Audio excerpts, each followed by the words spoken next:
आ हा हा हा आ आ हो हो हो हो हो आ आ आ तो देखियो लइकवा का कहता, कैसे कहता भैया कि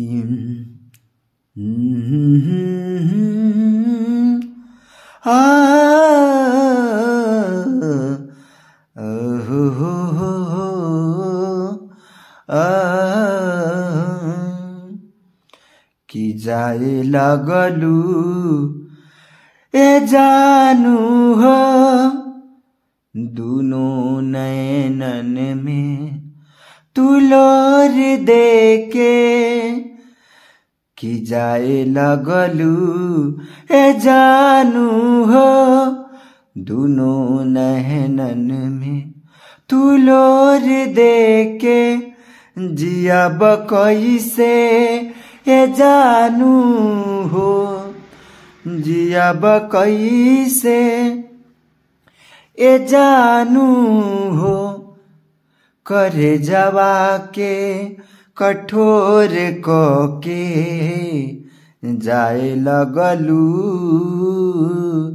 ए जानू हो दोनों नैनन में तुलोर देके।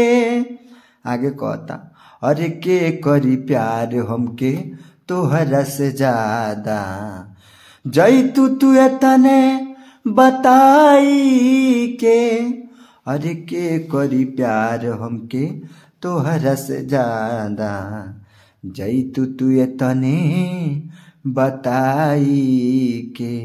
छोड़ी कैसे तू ही बोला छोड़ी कैसे तू ही बोला ई अचरवा के कोर ए जानू कि जाए लगलू ए जानू हो दुनो नैनन में तुलोर देके। अरे के करी प्यार हमके तोहरा से ज्यादा जई तू तने बताई के। अरे काढ़ करे जावा लेके चललू तू अपना पिया के सिन्होरावा में। अरे रखी हो सजा के गोपी के दिल हो तू अपना पिया के अंगनवा में। छोड़ी कैसे तू ही बोला ई अचरवा के कोर ए जानू।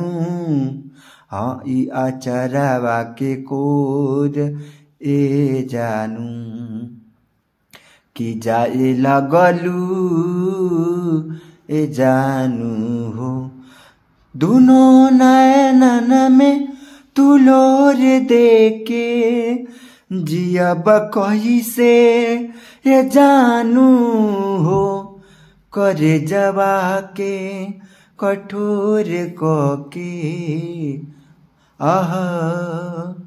उम्मीद बा आप लोगन के ये गाना बहुत अच्छा लागल होई। प्लीज लाइक करके कमेंट करके जरूर बताइए लोग ये गाना कैसा लगल। Love you all the best. जय हिंद जवाहर।